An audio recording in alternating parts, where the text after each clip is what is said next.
Então vamos lá então. Sejam todos muito bem-vindos. Ética para a Polícia Rodoviária Federal. Ética e ética no serviço público, né? Os aspectos éticos para o concurso da Polícia Rodoviária Federal, ele gira em torno de dois sentidos, né? A ética filosófica, né? Principalmente baseada na ética de Aristóteles, né? Que é a ética e a moral vista como conjugada com os valores, com os princípios, né? E o nosso edital também cobra a questão da cidadania, né? O que é preciso para exercer a cidadania nessa primeira parte da ética. E na segunda parte da ética, para o concurso, a gente vai ter a cobrança da ética no serviço público, né? Que é uma ética normatizada, né? Nós temos um decreto 1174 de 94, e nesse decreto ele é dividido em questões deontológicas, alguns direitos, alguns deveres, né, na verdade, e vedações, na verdade. Deveres e vedações, e a punição prevista nesse código. Existe uma única punição prevista nesse código, do aspecto ético, que chama-se censura ética. Então a primeira dica que eu dou para vocês, uma das questões que provavelmente virão nessa prova, é sobre essa penalidade que o Código de Ética dos Servidores Públicos Federais, ao qual os policiais rodoviários federais estão inseridos também nesse processo. O único tipo de penalidade que pode ocorrer chama-se censura. Então, o Código de Ética ele não pode demitir, o Código de Ética ele não pode advertir, o Código de Ética não pode suspender. A única penalidade possível chama-se censura.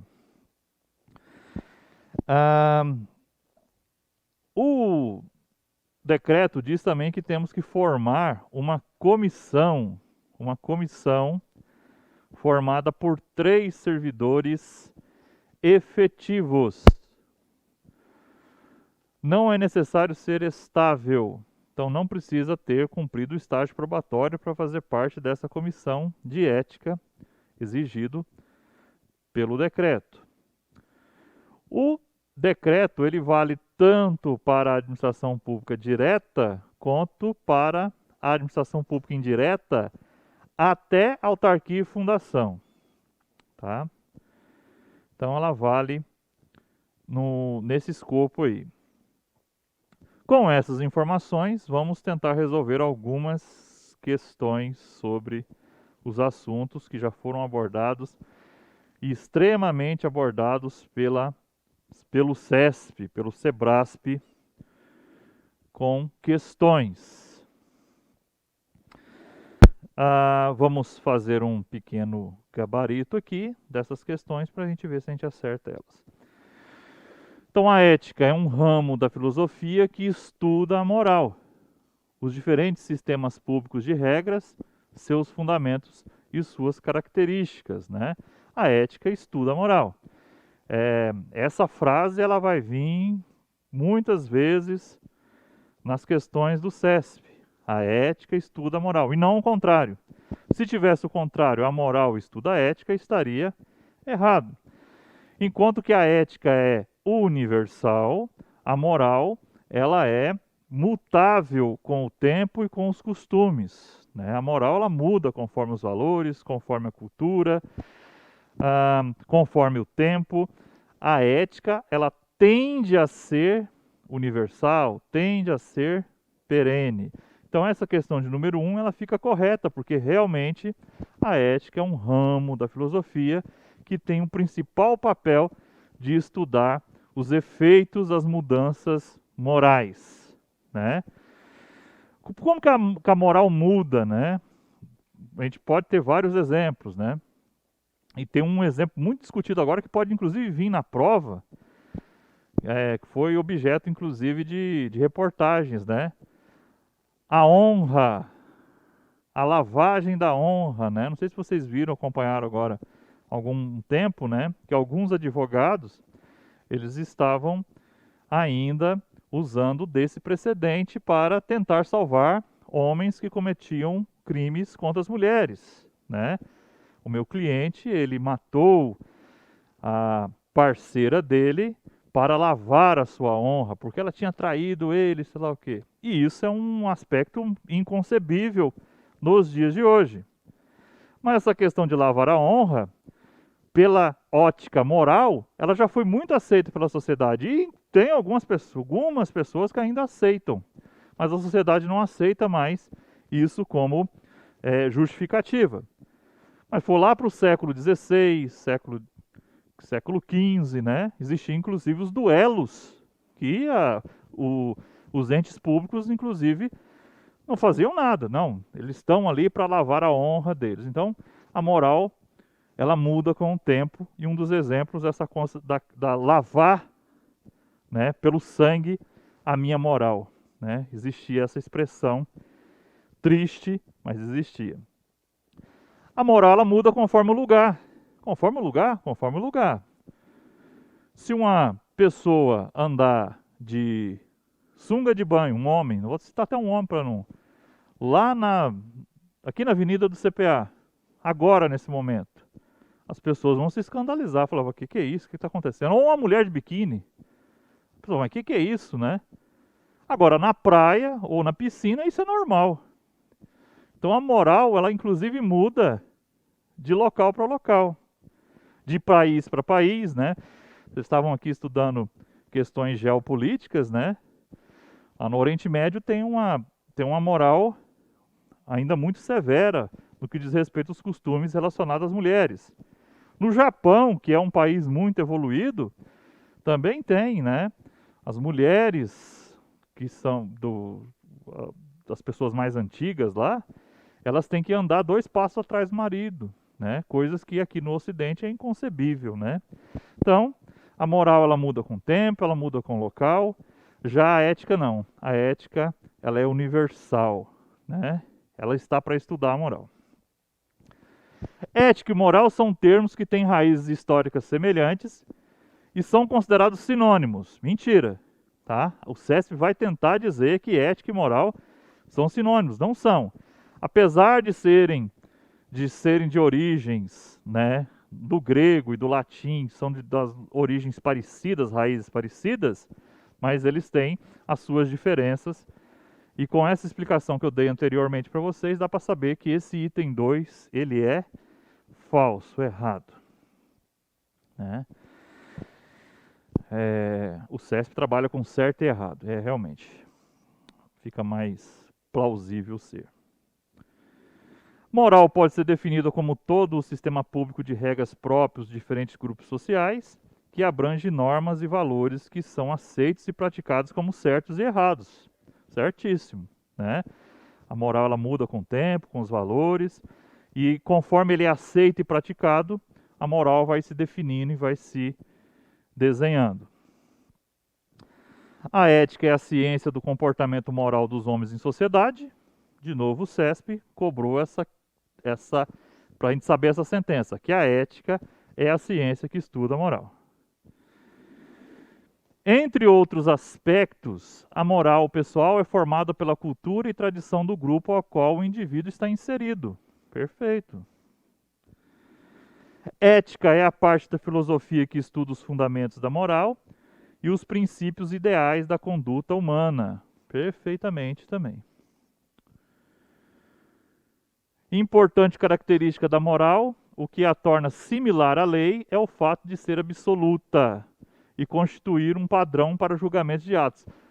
Acabei de falar que a moral ela muda com o tempo. Então eu posso chamar que ela é absoluta? Não, jamais, né? Ela é mutável. A ética tem como objetivo fundamental levar às modificações da moral, com aplicação universal, guiando e orientando racionalmente e do melhor modo a vida humana. Né? As modificações da moral, ela é de aplicação universal, a ética, né? Guiando e orientando racionalmente a melhor modo da vida humana. Então a ética tem realmente esse papel. Apesar de estritamente relacionados, ética e moral não se confundem. No entanto, os princípios éticos pressupõem determinadas regras morais de comportamento. Não, a ética ela não tem regras morais, porque senão seria o contrário. O contrário é, a ética estuda a moral e não a moral estuda a ética. Errado o item 9 por isso. Os conceitos e valores tradicionais da moral não são universais, nem estabelecidos objetivamente, mas têm suas origens em um momento histórico e uma cultura específica, servindo a certos interesses que vão sendo esquecidos ou lembrados com o tempo, né? Perfeitamente. Pessoas são caracterizadas, entre outras coisas, por suas virtudes, né? O Aristóteles chamava virtudes, vem de virtus, né? Vem da alma. Virtude vem da alma. Interessante esse aspecto. E pelos seus vícios, que seriam seus defeitos, sendo que ambos pressupõem valores que, se não forem traduzidos em ações, podem perder o seu sentido. Perfeitamente. E uma outra coisa que Aristóteles falava sobre essa questão da virtude, só existe a verdadeira virtude se o sujeito for um sujeito livre. Livre nas suas convicções, livres nos seus pensamentos. Então, qualquer pessoa que não tenha essa liberdade, ela jamais terá virtude. A ética representa uma abordagem sobre as constantes morais, ou seja, refere-se àquele conjunto de valores e costumes mais ou menos permanentes no tempo e no espaço. A ética representa uma abordagem sobre as constantes morais. Perfeito. Qual que é o problema dessa questão aqui? O CESP considerou ela correta. Por quê? O finalzinho, ele diz mais ou menos permanente no tempo e no espaço, em relação à ética. A ética é universal, ela é perene. Então, para vocês que estão estudando para o CESP, sabe que o CESP pode aceitar que a ética não é tão perene e tão universal assim. Ela é mais ou menos permanente no tempo e no espaço, né? É aceitável para o CESP isso aí. A ética ocupa de questões subjetivas, abstratas e essencialmente não, né? Se ela é perene, ela não pode ser subjetiva, ela é objetiva. Sem relação com valores ou condutas sociais, né? No finalzinho até que está certo, porque isso aí é mais voltado para a moral. Então, é errado. A ética ela é universal, né? A ética tem por objetivo a determinação do que é certo ou errado, bom ou mal, em relação às normas e valores adotados por uma sociedade. A ética tem por objetivo a determinação do que é certo ou errado, bom ou mal, em relação às normas. Não, em relação às normas, nós estamos diante da moral, né? Então, a moral que tem o objetivo de definir o que é certo ou errado, conforme as normas e valores adotados naquele momento, naquela sociedade. Vamos agora para uma outra bateria de questões que vai tratar sobre alguns outros conceitos aí, sobre a cidadania, né? Exercer a cidadania. Como que a gente exerce a cidadania, principalmente? O principal instrumento de exercer a cidadania é por meio do voto. Nós estamos em uma democracia, né? O nosso regime é um regime democrático. Qual que é a definição de democracia? Qual que é a definição de democracia? O poder emanando do povo, né? E aquelas pessoas que estão exercendo o poder em nosso nome, né? Eles foram outorgados por meio do voto para nos representar, né? Principalmente os deputados, né? Os deputados são representantes do povo, assim como também o presidente, governador, prefeito, né? A única exceção sobre essa representação do povo é em relação aos senadores, né? Os senadores, eles representam os estados, né? Por isso que nós temos 81 senadores. Cada estado ou unidade federativa, incluindo o Distrito Federal, tem 3 senadores. Então, os senadores, eles são defensores dos direitos dos estados, ou no caso do Distrito Federal, do Distrito Federal. Já os deputados são os nossos representantes, e são representantes do povo. E essa representação do povo leva em consideração a quantidade de eleitores que cada região tem. Por exemplo, Mato Grosso, nós temos 8 deputados federais. São Paulo, salvo engano, tem 73 deputados, uma coisa assim. Então leva em consideração para fazer margem àquela população, por isso que nós temos um número de deputados diferente, ele leva em consideração o número de eleitores de cada região. Mas eles são os nossos representantes, né? A democracia o poder emana do povo, né? Tá na Constituição. O poder é nosso, né? Nós exercemos e outorgamos por meio do voto. E durante esse período nós devemos tentar, né, de toda forma, garantir esse direito, né? Mas nada impede do povo tomar o poder, né? Se o povo se rebelar, porque o poder é do povo. Então, uma das formas de exercer a cidadania é por meio do voto. O exercício da cidadania sofre influência de questões éticas e morais que moldam o comportamento individual do cidadão. Isso porque o conjunto das condutas individuais compõe o comportamento de determinado grupo social, do qual são extraídas as demandas que subsidiam a adoção das políticas públicas e a concretização dos direitos sociais, né? Então as pessoas se unem, né? Uma das formas é pelo meio do voto, para escolher as pessoas para nos representar.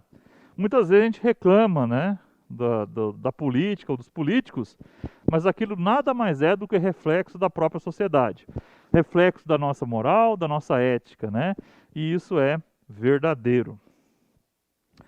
Então, essas políticas públicas, o que são as políticas públicas, né?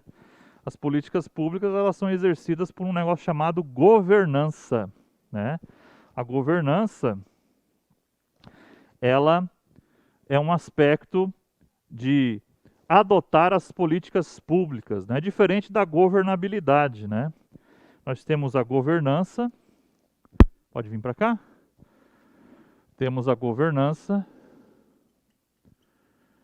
e temos a governabilidade.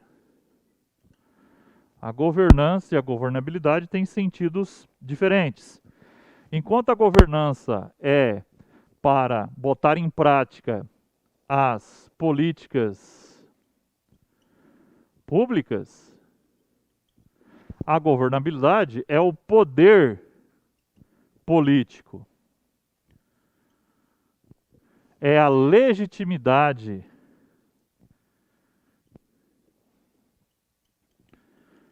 de um governo. Essa legitimidade desse governo, da governabilidade, ele garante de duas formas. A primeira forma de se garantir a governabilidade é por meio do voto. O cara foi eleito pela maioria, e essa maioria não é uma maioria simples, né? No caso federal, a maioria absoluta. Lógico que tem regras em municípios menores que é a maioria simples, né? Que não tem segundo turno. O segundo turno é para garantir a maioria absoluta, para que aquele que for eleito tenha mais de 50% dos votos, né? Então a maioria absoluta. E nós damos esse poder de governabilidade para ele, para quem for eleito, independente de quem for. E a outro aspecto da governabilidade é o poder político que esse executivo tem em relação ao legislativo. Então, quando eu tiver a maioria do Congresso, ou da Câmara, da Assembleia Legislativa, ou da Prefeitura, dependendo do nível, eu tenho governabilidade. A partir do momento que eu perco a governabilidade, eu não consigo aprovar as minhas leis, eu não consigo aprovar os meus projetos, eu perco a governabilidade. A governabilidade, ela tem um problema sério no Brasil. Qual que é o problema sério da governabilidade no Brasil? O Brasil ele é muito fragmentado politicamente. Nós temos mais de 40 partidos políticos, né?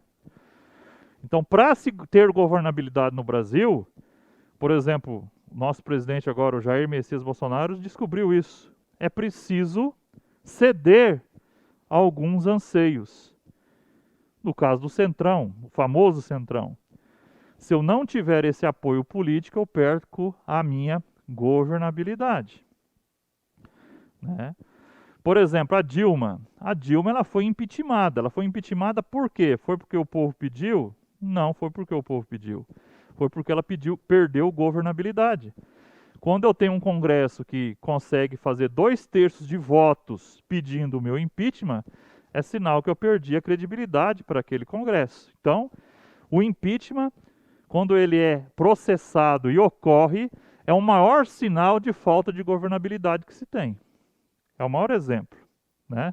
Então, essa governabilidade é esse poder político, principalmente entre o executivo e o legislativo, e a legitimidade do governo, que ocorre de duas formas, né? Por esse próprio apoio político e também pelo voto das pessoas nas urnas, né? Já a governança, ela é colocar as políticas públicas em prática, é a própria administração. Em concurso, às vezes, eles vão colocar o conceito de governança como fosse governabilidade, mas não é, é diferente. Então, governança é a capacidade de aplicar as políticas públicas, né? Então, é muito ligado ao executivo que executa as políticas públicas, né? Qual que é a relação entre os dois? Se eu não tiver uma governabilidade, eu perco na minha governança, não consigo aprovar regras, leis, programas, Bolsa Família ou auxílio Covid, não consigo aprovar nada disso, porque o Congresso está do meu lado, eu não tenho governabilidade. Em contrapartida, a governança ela tem um papel também de garantir a governabilidade. Quando o presidente, ou o governador, ou o prefeito, ele abre margem no orçamento para aumentar, por exemplo, as emendas dos parlamentares. O que são as emendas dos parlamentares? São gastos que os parlamentares podem ter para atender o seu parque eleitoral, né? É aquele vereador que quer fazer um postinho de saúde no bairro dele, é aquele deputado que quer fazer uma escola, e as emendas são liberadas para ele atender os seus anseios políticos junto das prefeituras e assim por diante. Então, a capacidade administrativa e a capacidade de aplicar as políticas públicas, ela pode influenciar na governabilidade. Eu abro a torneira, eu tenho a tendência de querer aumentar a minha governabilidade. Mas voltamos para as questões. Então, só porque a gente viu políticas públicas aqui, para fazer essa diferença entre governança e governabilidade, que é importante.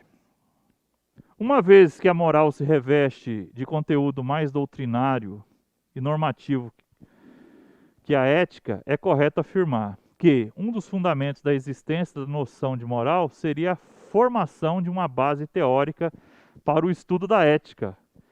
Errado, né? Está dizendo que a moral estuda a ética, está errado.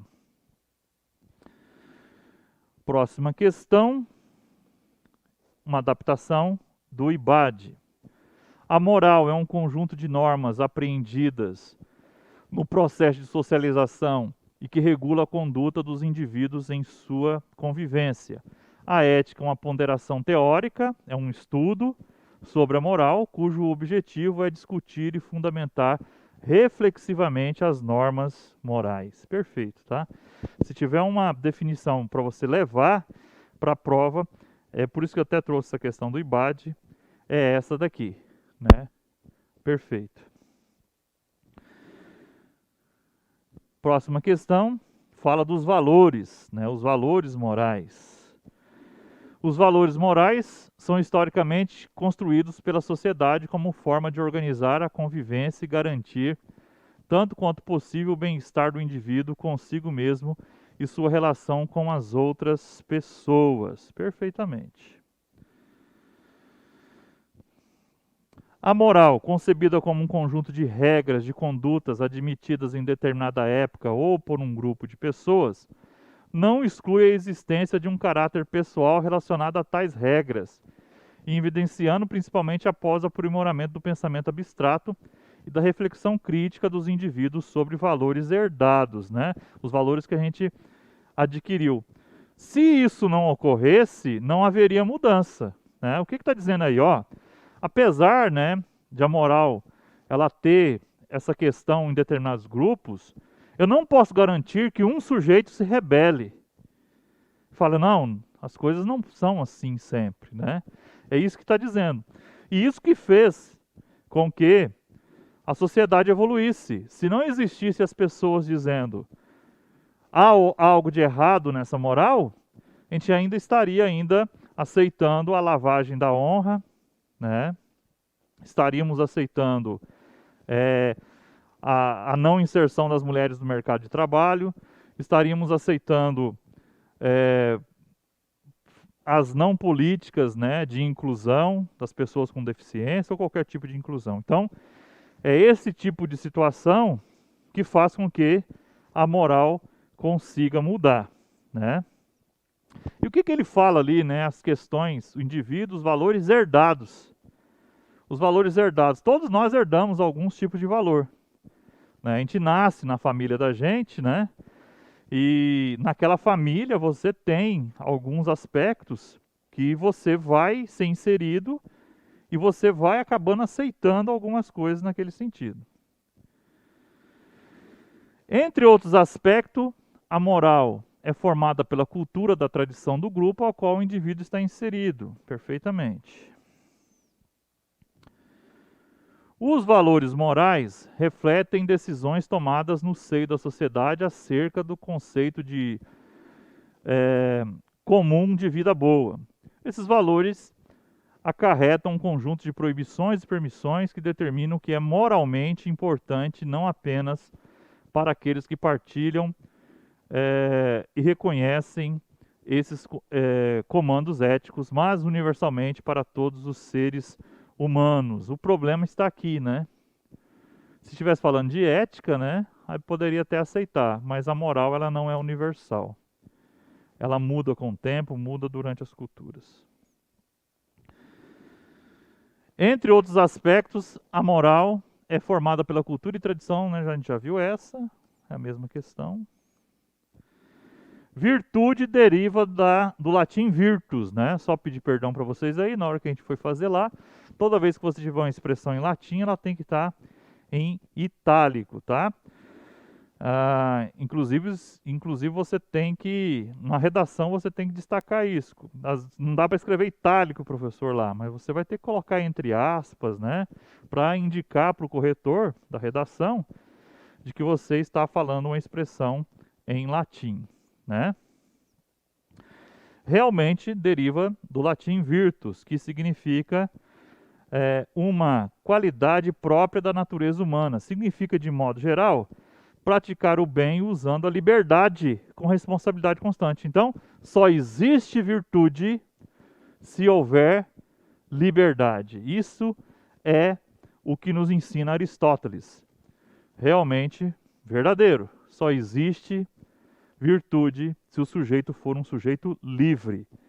Senão, ele será maculado pelo sistema e não poderá exercer a sua virtude.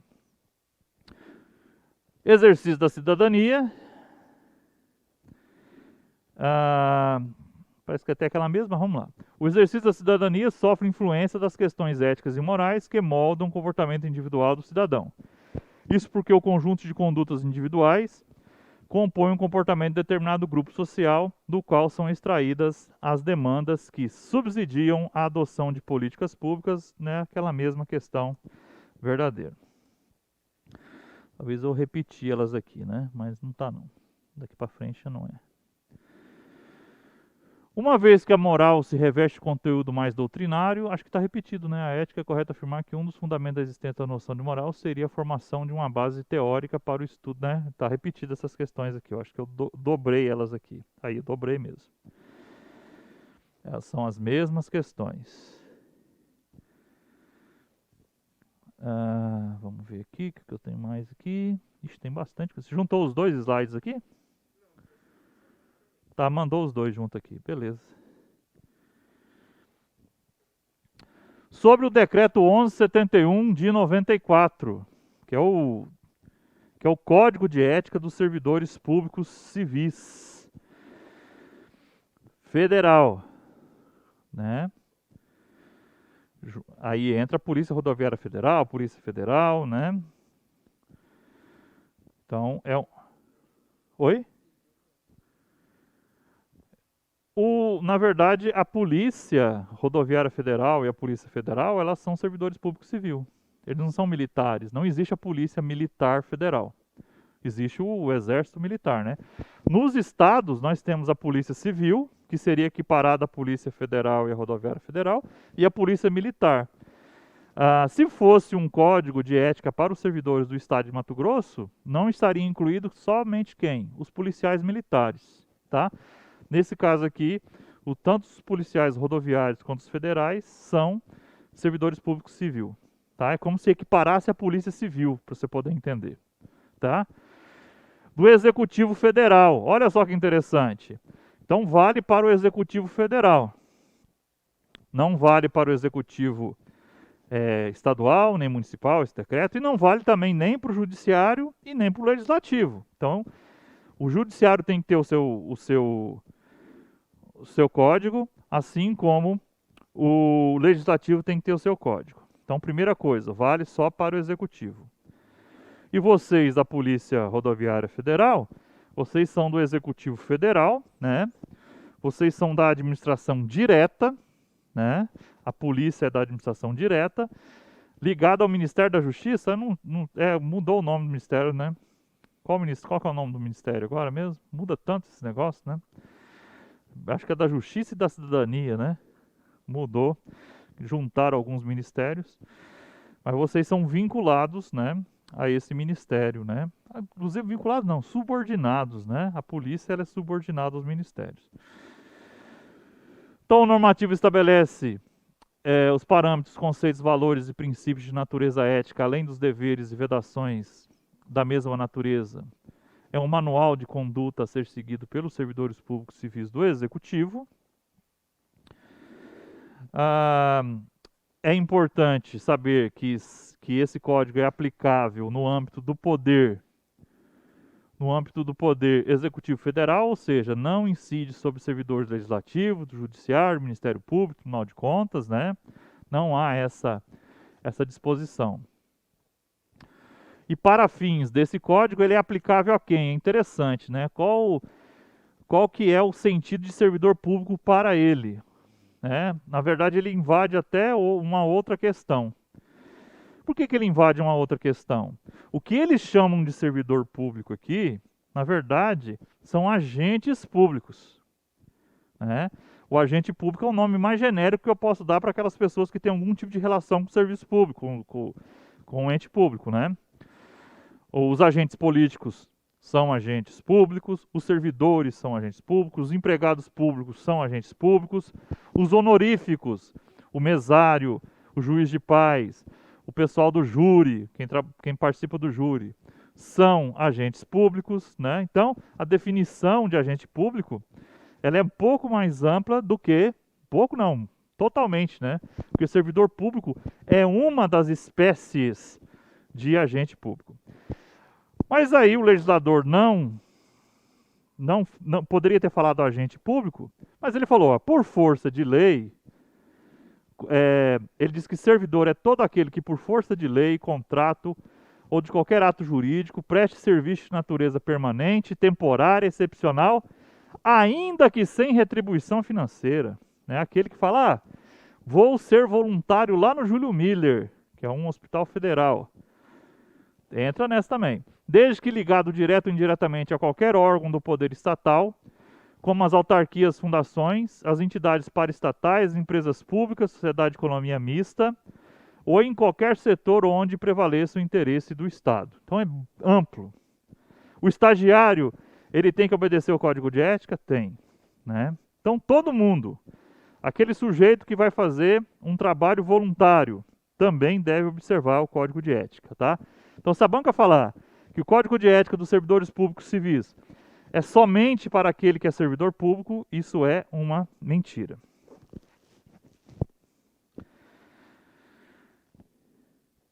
E o Código de Ética, né, ele tem uma abrangência parecida com a Lei de Improbidade Administrativa, né, abrangendo servidores estatutários, efetivos, comissionados, empregados públicos, agentes temporários, agente de colaboração com o Estado. É, a diferença com o Código de Ética é restrita ao Poder Executivo Federal, né? E a lei de improbidade, ela é para qualquer um dos poderes, né? Sobre a lei de improbidade, vai cair a lei de improbidade para vocês, 8429, deve, né? Então, dicas, né? Artigo 9º, artigo 10 e artigo 11, né? São os principais artigos da lei de improbidade administrativa, né?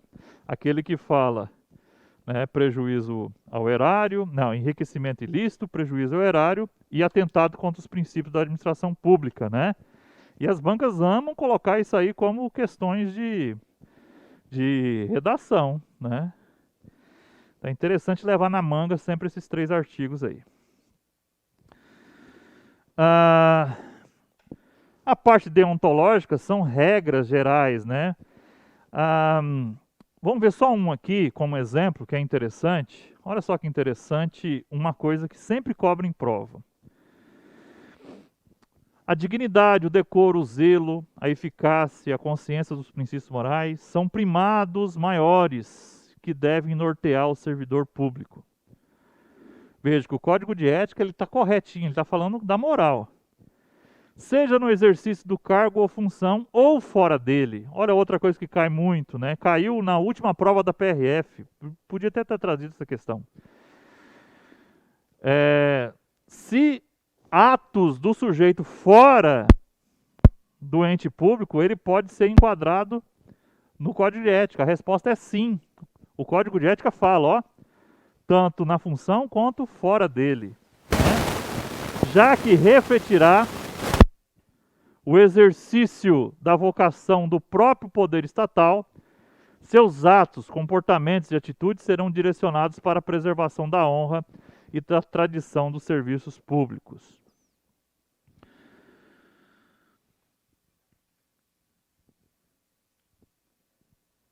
Essa parte aqui também é importante.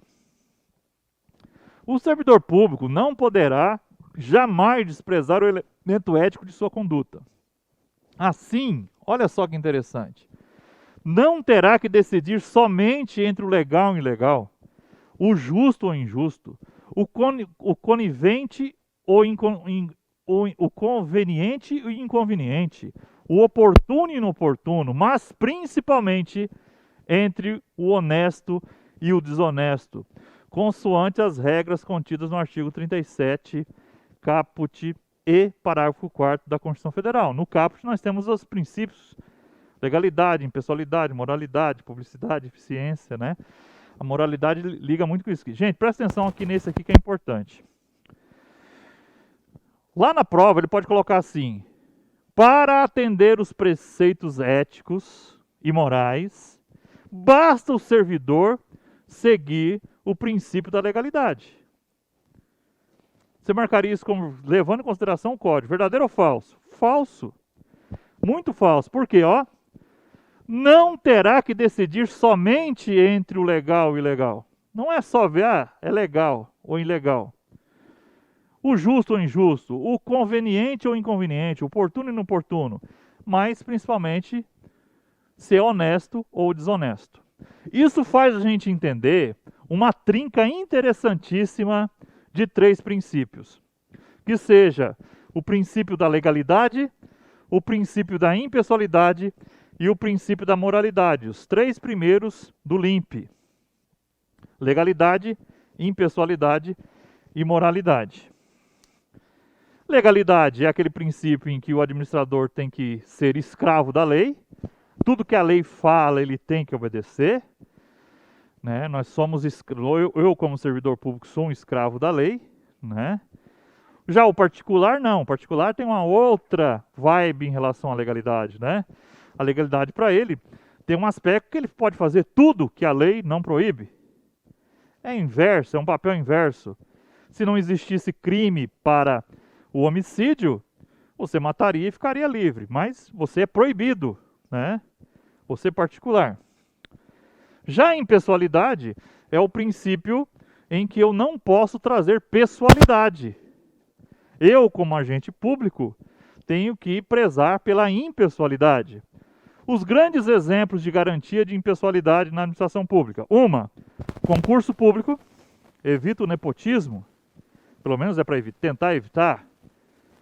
A lei de licitações impede que eu contrate quem eu quiser, vou ter que fazer um processo e contratar o melhor, que dê as melhores condições, né?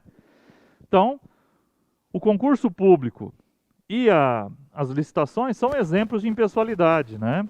Os dois melhores exemplos. E a moralidade? A moralidade é um dos princípios mais difíceis de serem entendidos, que tem tudo a ver com isso aqui. Tem tudo a ver com isso aqui. Por quê? Quando eu vou analisar o princípio da moralidade, que a pessoa tem que ser probo, reto, correto, né?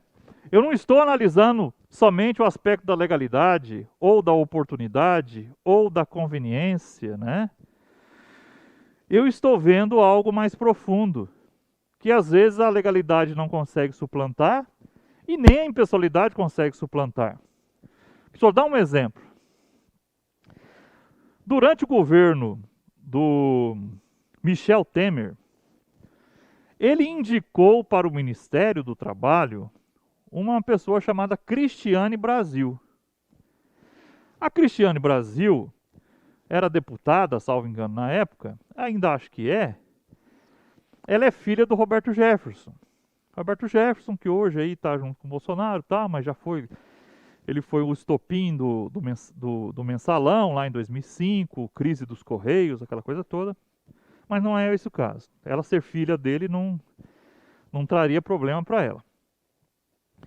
O problema dela é que quando foram puxar a ficha dela, que hoje qualquer nome que surgir aí, você toma cuidado que só vai, né? Indica o ministro da Educação. O que eles vão ver? A tese de doutorado do cara para ver se tem plágio. Vocês já viram isso? É toda hora, né? Olha lá, ó, acharam plágio lá, ó. A mulher foi indicada para CAPES. Na página tal, ela fez um trecho todinho lá que ela copiou de, né? Vira e mexe. Então, para ela não foi diferente. Fizeram levantar a ficha dela. E na ficha dela, ela respondia 4 processos trabalhistas. Né? Processo que entrou contra ela, uma funcionária dela que era cozinheira dela, um motorista, né? E ela estava sendo indicada para o Ministério do Trabalho. Aí eu pergunto, existe alguma proibição na lei? Não, a lei nunca falou isso. Para ser ministro do Trabalho, tem que estar com a ficha limpa na Justiça do Trabalho. Nunca falaram isso. Mas só que aí, essa discussão foi parar no STF. Ainda o STF na época ainda estava... E foi a primeira vez que eu vi o princípio da moralidade ser aplicado na prática. Ela foi impedida pelo princípio da moralidade.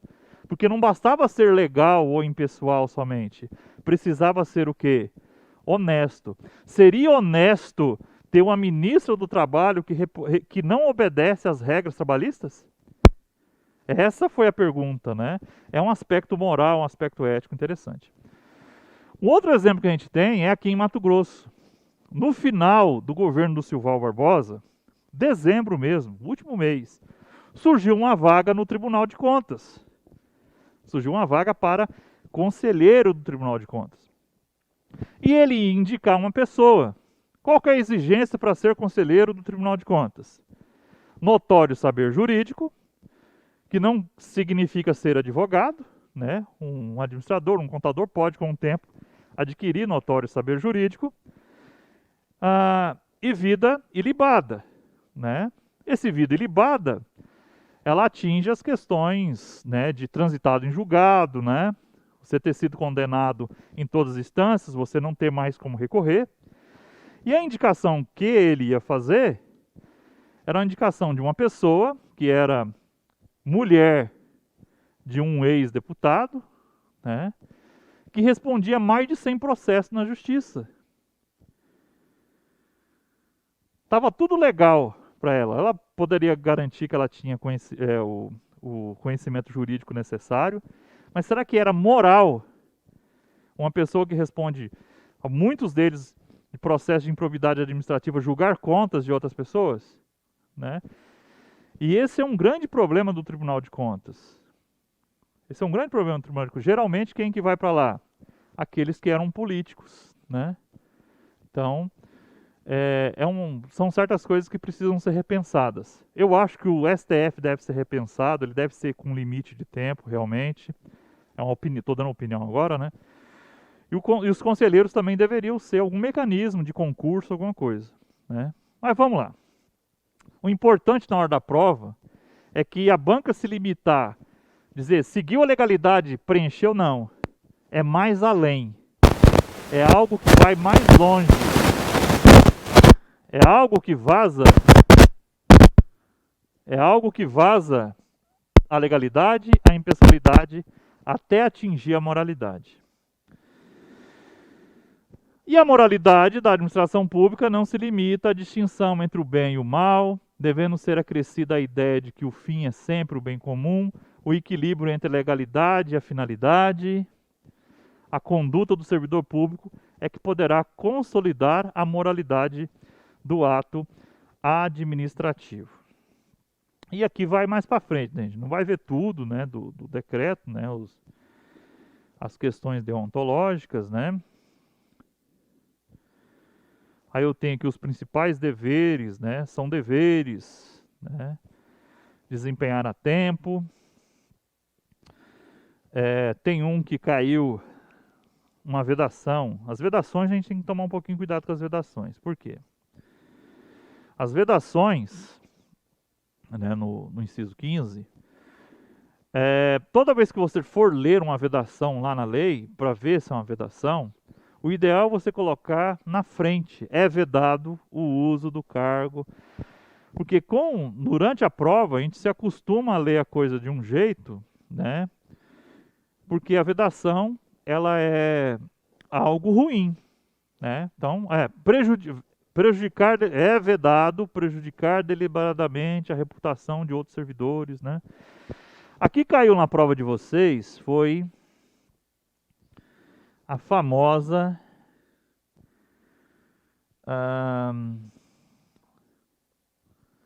deixa eu ver aqui. Esse aqui.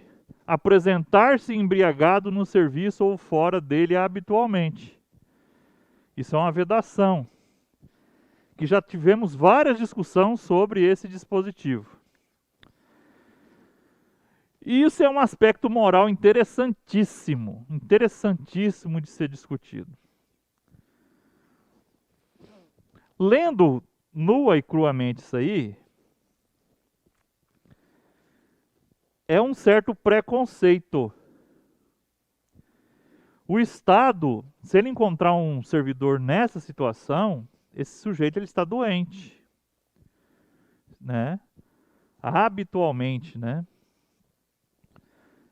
Então esse cara precisava de um tratamento, né? Não precisava ser julgado eticamente. Mas ele chama muita atenção por ser, né, apresentar-se embriagado no serviço ou fora dele. O fora dele é o que traz aquela informação. O código de ética ele pode ser aplicado tanto para atos dentro da administração, quanto a atos fora da administração. Isso é uma questão que bate sempre quando se fala do Código de Ética dos Servidores Públicos Federais. Cuidado com essa palavra aqui, ó. A ética. A ética é não ter ética, né? Exercer a atividade profissional aética. Né? Exatamente. Se eu separar aqui, ela vira o substantivo aética.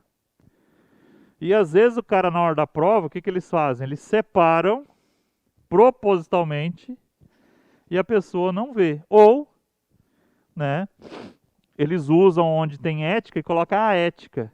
A pessoa fala, errou, erro de digitação aqui. Pode, vai virar o substantivo a ética. A ética. Não, então, mas aqui não vai, né? Vamos lá. Exercer atividade profissional, a ética, né? Negativo. Mas se eu separar ela aqui gramaticalmente, vai estar errado. Pode entrar com recurso, né? Pode entrar com recurso, mas estou falando aqui nesse sentido aqui, não vai dar muito muita discussão. Mas vamos pensar aqui, ó. Pode escrever aqui? Aqui pode? Pega. Devemos seguir os princípios ligados à ética. E aí, se eles juntarem aqui, vai dar problema. Entendeu? Ligados à coisa não ética, né? Eu já vi, estou falando isso porque eu já vi uma questão nesse sentido, tá? Para fechar a parte do... A gente não tem que ler todo, né? A gente tem que entender, melhor entender, das comissões de ética. Então, em todos os órgãos da entidade da administração pública federal, direta ou indireta, autárquica, fundacional, ou em qualquer órgão ou entidade que exerça atribuições delegadas pelo poder público, deverá ser criada uma comissão de ética encarregada de orientar e aconselhar sobre a ética profissional, aí onde que ele poderia colocar também, né? Sobre a ética profissional do servidor, no tratamento com as pessoas e com o patrimônio público, competindo-lhe conhecer concretamente de imputação ou de procedimentos suscetíveis de censura. Então, a única penalidade possível chama-se censura. Então, todos os órgãos têm que ter. A Polícia Federal tem que ter? Tem que ter. Em número suficiente para cobrir todo o seu quantitativo de servidores.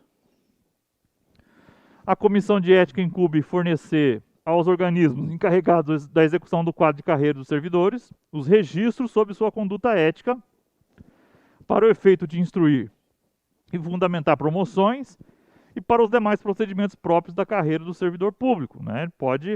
O cara tem lá uma censura, na hora de desempatar com o outro, aquele que não tem pode ganhar. A pena aplicável ao servidor público pela comissão de ética é a de censura, a única que pode ser. E sua fundamentação constará do respectivo parecer assinado por todos os integrantes com ciência dos faltosos. Então, os 3 devem assinar.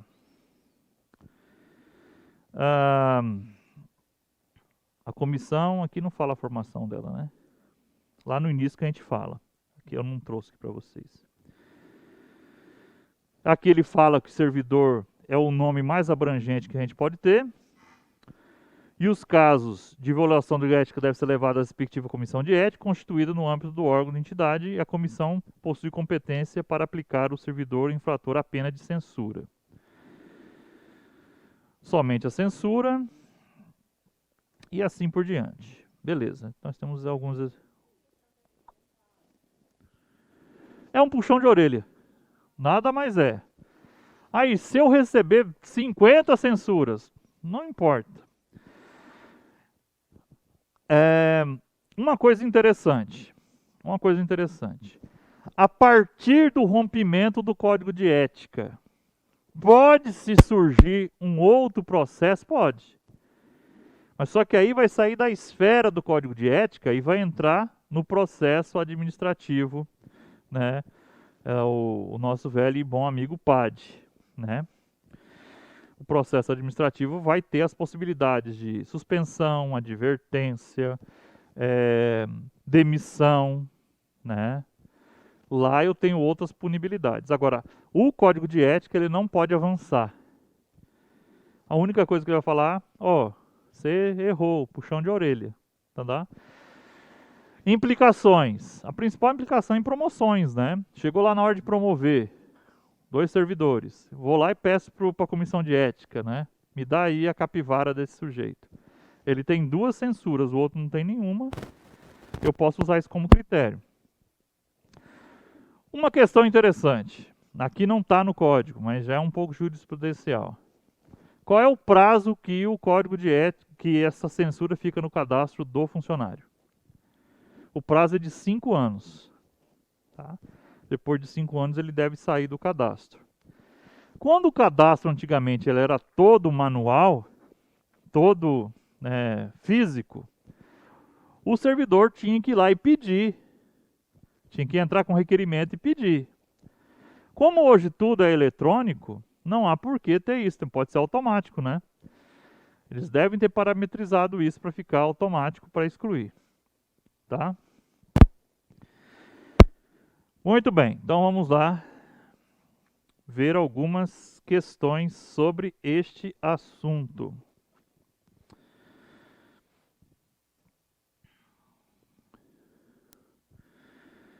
Tendo em vista as regras deontológicas e os deveres do servidor público federal, objeto do seu código de ética, é correto a afirmação que a existência de longas filas ou atraso na prestação de serviços caracterizam mera ineficiência dos responsáveis, especialmente do órgão público, mas não implicam em dano moral. Falso. Na verdade, né, o excesso de filas, eles podem ter responsabilização aí de dano moral. Tá? É isso que o Código de Ética fala. Toda ausência do servidor do seu local de trabalho é considerada desmoralização do serviço público e sempre conduz a desordem em relação a qualquer natureza. Muito pesado ser toda, né? Muito pesado. Toda ausência, tem ausência que ele pode estar o quê? Autorizado a fazer. Então, toda ausência não autorizada, tá? Que fala no código. O trabalho desenvolvido pelo servidor público perante a comunidade deve ser entendido como acréscimo ao seu próprio bem-estar, já que, como cidadão, integrante da sociedade, o eixo desse trabalho pode ser considerado como o seu maior patrimônio. Então, falando, olha, você, servidor, também faz parte da sociedade. E o Código de Ética fala isso sim. O trabalho desenvolvido pelo servidor perante a comunidade deve ser entendido como um acréscimo ao seu próprio bem-estar. Ele tratando bem a sociedade, ele faz parte da sociedade, né? Já que, como cidadão, integrante da sociedade, o êxito deste trabalho pode ser considerado como o seu maior patrimônio. Essa letra C é a que está mais correta.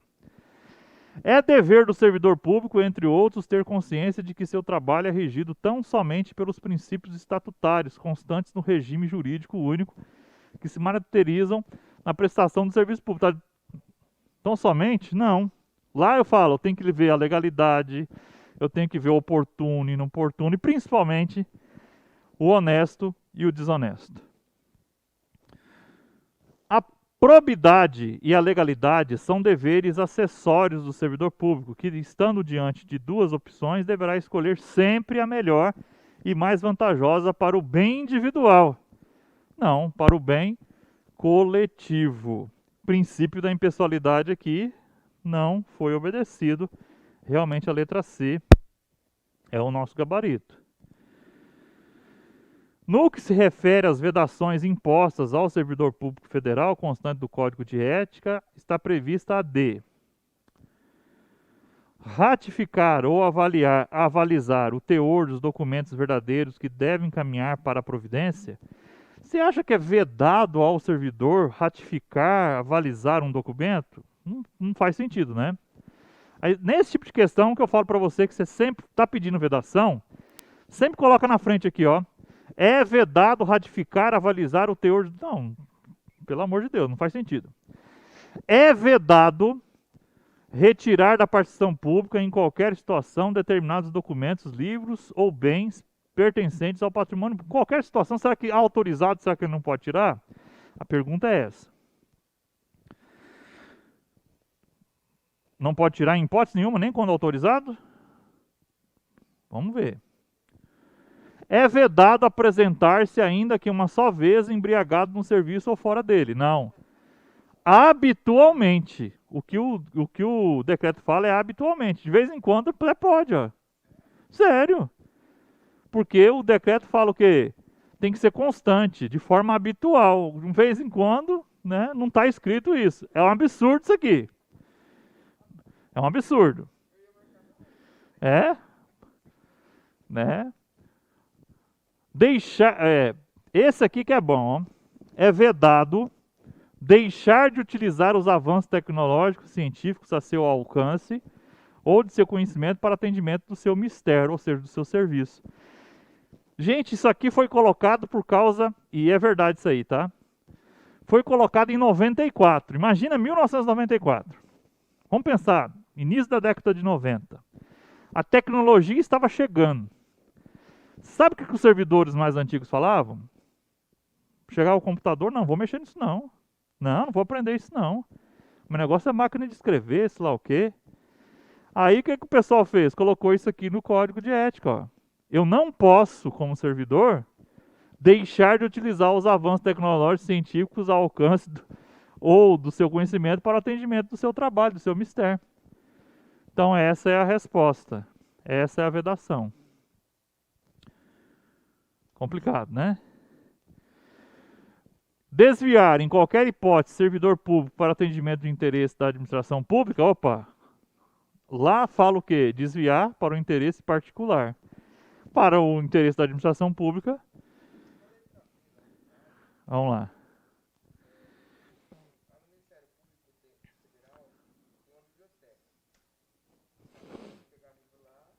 Emprestado. Então, você está autorizado.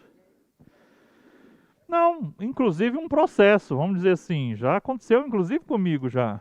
O chefe autorizar, olha, eu vou trabalhar no final de semana. Apesar que hoje isso não acontece mais hoje, porque é tudo eletrônico, né? Vou ter que levar o trabalho para casa para poder trabalhar, vou trabalhar lá de casa. Pode ter autorização para isso, pode levar o processo, tá aqui, assina aqui. Agora no home office. No home office é outro exemplo agora, ó. No home office, eu sou do tribunal, é, eu posso pegar lá um computador emprestado. Não tem computador em casa, eles emprestam, né? É um outro exemplo que eu posso dar para você.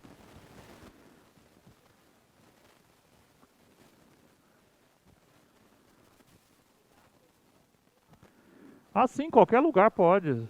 Aí você tem, né? Tem que, exatamente, né?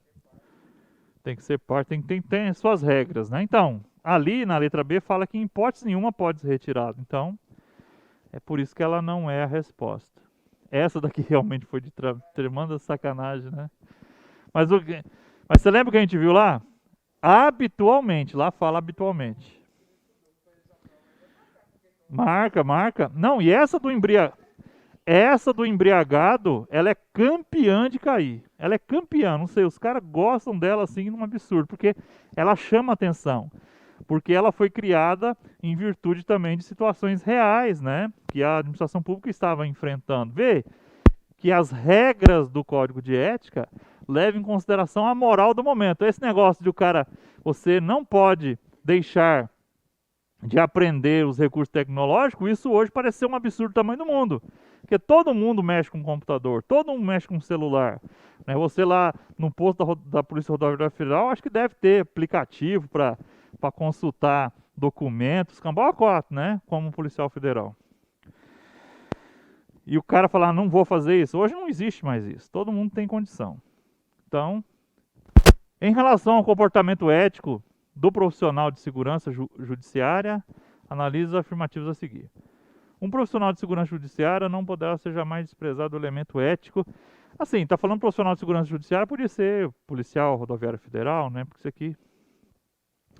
Jamais desprezado o elemento ético de sua conduta, assim, não terá como decidir somente entre o legal e o ilegal, o justo e o injusto, o conveniente e o inconveniente, o oportuno e o inoportuno, mas principalmente entre o honesto e o desonesto.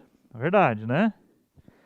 O profissional de segurança judiciária deve ser cortês, ter urbanidade, disponibilidade de atenção, respeitando a capacidade das limitações individuais de todos os usuários do serviço público, sem qualquer espécie de preconceito ou distinção de raça, sexo, nacionalidade, cor, idade, religião, cunho político e posição social. Entretanto, caso necessário, pode forçar-se a causar-lhe dano moral. Pelo amor de Deus, está falando que o servidor pode causar, não. Pelo amor de Deus, não. O profissional de segurança judiciária deve resistir a todas as pressões dos superiores hierárquicos, de contratantes, interessados e outros que visem obter quaisquer favores, benesses ou vantagens indevidas em decorrência de ações morais, legais ou aéticas e denunciá-las. Perfeito.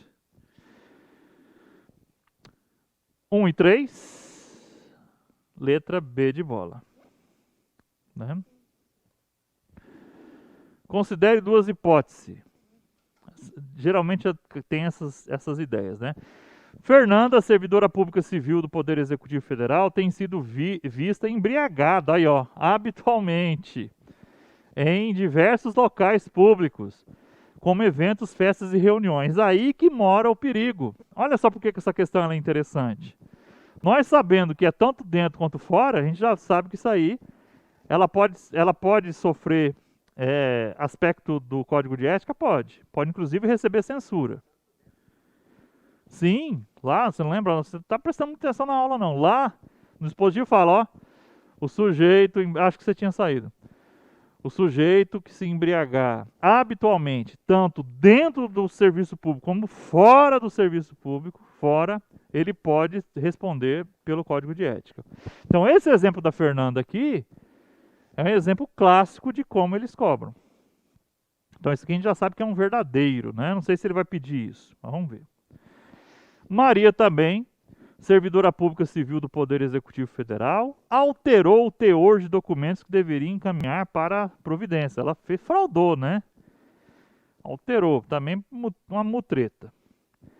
Nos termos do Decreto 1171 de 94, ambas as servidoras públicas não se sujeitam às disposições previstas no Decreto 1171. Falso, né? Alguém podia pensar, opa, o 1 não. Apenas o fato descrito no item 2 constitui vedação ao servidor público. O fato narrado no item 1 não implica vedação, vez que a lei veda embriaguez apenas no local de serviço. Né? Apenas o fato descrito no item 1 constitui vedação ao servidor público, desde que ele seja efetivo. Não tem isso.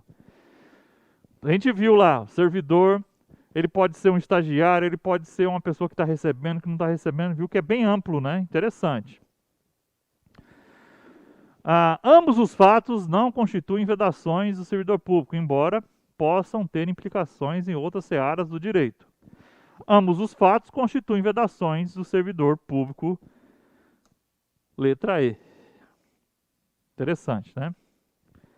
Interessante. Embriagado sempre cai. Nos termos do Decreto 1171 de 94, a pena aplicável ao servidor público pela Comissão de Ética é a censura e sua fundamentação. Não é necessário para a aplicação da pena fundamentar, lógico que tem que fundamentar, tem que justificar. Constará do respectivo parecer assinado por todos os membros integrantes com ciência dos faltosos, é a letra B. A letra B. Vamos ver as outras aqui que falava. Constará do respectivo parecer assinado apenas pelo presidente. Não é necessário para a aplicação de pena, sendo indispensável também a ciência do faltoso. Constará do respectivo parecer assinado apenas pelo presidente. Não, assina todo mundo e os faltosos vão ter que dar ciência também. Ok? Essa é a clássica questão. De acordo com a Comissão de Ética, de acordo com o Código de Ética do Servidor Público Federal, a pena aplicável aos servidores públicos pela Comissão de Ética é somente a censura. Somente a censura. Em face do Código de Ética do Servidor Público Federal, considere as seguintes afirmações. A função pública deve ser tida como exercício profissional e, portanto, se entrega à vida de cada servidor público. Entretanto, os fatos e atos verificados na conduta do dia a dia em sua vida privada não poderão acrescer ou diminuir o seu bom conceito na vida funcional. Mentira! Tanto os atos que eu cometo dentro quanto fora, a gente acabou de ver, né? Podem sim. Esse 1 é falso. Podem acrescer ou diminuir. A ausência injustificada do servidor do seu local de trabalho não é fator de desmoralização do servidor. É sim. Né? O cara está ausentando, cadê só tá o paletó dele ali? Né? Não, pelo amor de Deus, falso também. Ter respeito à hierarquia porém, sem nenhum temor de representar contra quaisquer comprometimentos indevidos da estrutura em que se funda o poder estatal, é dever fundamental do servidor. E é verdade, o servidor ele tem que seguir os comandos, mas desde que sejam comandos legais. O servidor público não poderá jamais desprezar o elemento ético de sua conduta. Assim não terá que decidir somente entre o legal e o ilegal, o justo e o injusto, o conveniente ou inconveniente, o oportuno e inoportuno, mas principalmente entre o honesto e o desonesto. Perfeito, né? Cravou ali, ó. E tem mais um aqui ainda, ó.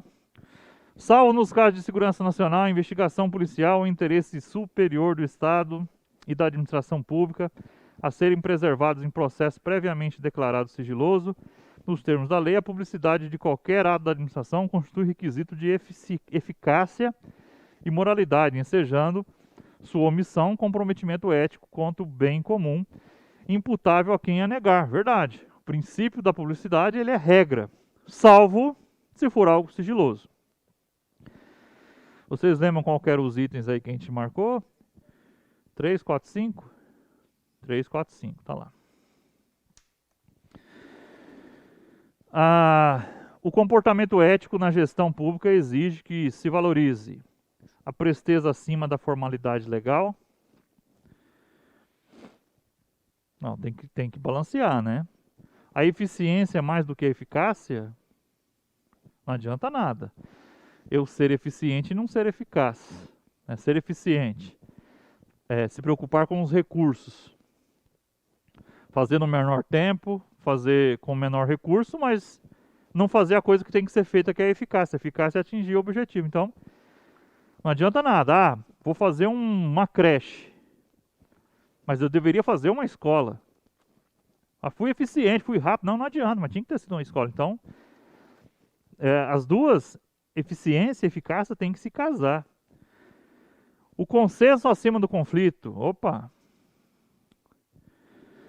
D. O interesse público antes do interesse privado. Essa é a premissa básica na administração pública, né? Sempre o interesse público está acima do interesse privado. Sempre. Sempre. O interesse particular, princípio da impessoalidade.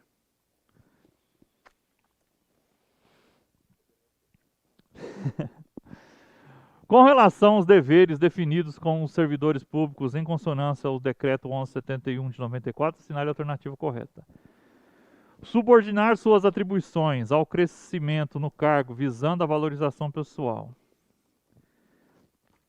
E aí, pessoalidade? Será que ele tem que trabalhar no serviço público pensando no seu bem próprio só?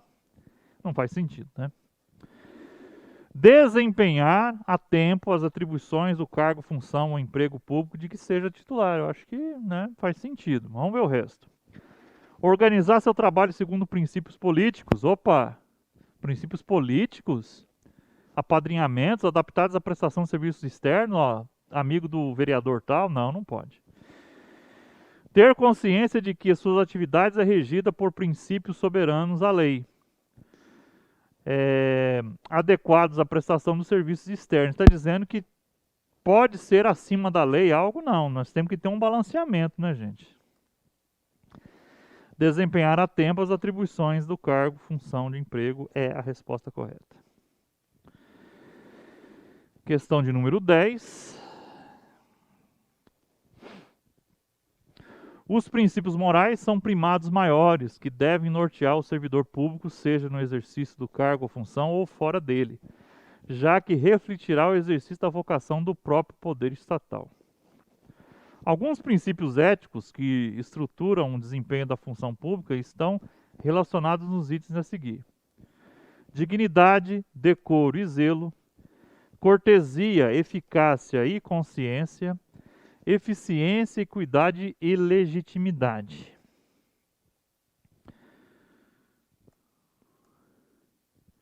Somente um está correto. Vamos ver o que está errado nos outros aqui. Consciência não tem, né? E legitimidade também não tem, lá no nosso código de ética. Eu não gosto dessas questões que tem que decorar, não, né? Do ponto de vista deontológico, leia com atenção o fragmento a seguir. Toda injustificada do servidor, do seu trabalho, toda ausência, deve ser ausência, né? Então, não menos, né? É fator de desmoralização do serviço público que quase sempre conduz a ruptura, alguma coisa com as relações humanas. Então vamos assinar, vamos ver aqui as possibilidades que tem. Frequência, ausência, saída ou chegada? Deve ser ausência, né? Toda ausência injustificada do servidor público é fator. Ausência do trabalho, né? Local de trabalho é fator de desmoralização do serviço público que quase sempre conduz a desordem. Então, letra B mesmo, né? 12. No exercício da função pública, segundo o Código de Ética do Servidor Público Federal, é vedado ao servidor público, é proibido. É vedado. É vedado liberar a prestação de contas? Não faz sentido isso, né? É vedado. Por isso que é importante sempre colocar na frente. É vedado denunciar pressões superiores? Parece que não faz sentido, né? É vedado ser frequente ao serviço? Não faz sentido. É vedado ser conivente em razão do seu espírito de solidariedade com infrações ou preceitos deontológicos? É essa daí. Esse macetezinho de colocar o vedado na frente, ele te norteia para você acertar a questão sobre a vedação. É porque a pessoa está tão lá na hora da prova de concentrado, ele lê isso aqui, ó. Denunciar pressões de superiores hierárquicos de interesse interessados em obter vantagens indevidas. Ah, é verdade, né? O sujeito, né? O cara é essa aqui, mas não, ele está pedindo uma vedação e não está pedindo um dever. Então tem esse tipo de questão de vedação, tem que tomar esse cuidado. Clécio, servidor público. Clécio, servidor público federal encarregado da concessão de licenças, passou a atrasar injustificadamente a conclusão de seu trabalho, utilizando como expediente procrastinatório a solicitação de diligências desnecessárias. De acordo com os dispositivos do Código de Ética do Servidor Público do Poder Executivo Federal, aprovados nos termos do 1174, a conduta do servidor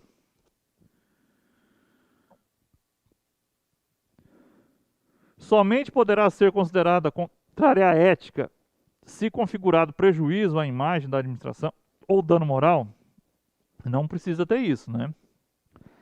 É passível de punição com advertência? Você sabe que o Código de Ética não prevê advertência, só censura. É passível de punição com suspensão? Não. Pode ensejar a aplicação de advertência, letra D? Não. É passível de aplicação de pena de censura, aplicada pela Comissão de Ética e fundamentada em parecer assinado por todos os seus integrantes, letra E. Legal, né? Bastante questão. De acordo com as regras deontológicas que fundamentam a ética profissional do servidor público, assinale a alternativa correta. Os atos, comportamentos e atitudes de um servidor público serão destinados para preservar a sua imagem e cultura social.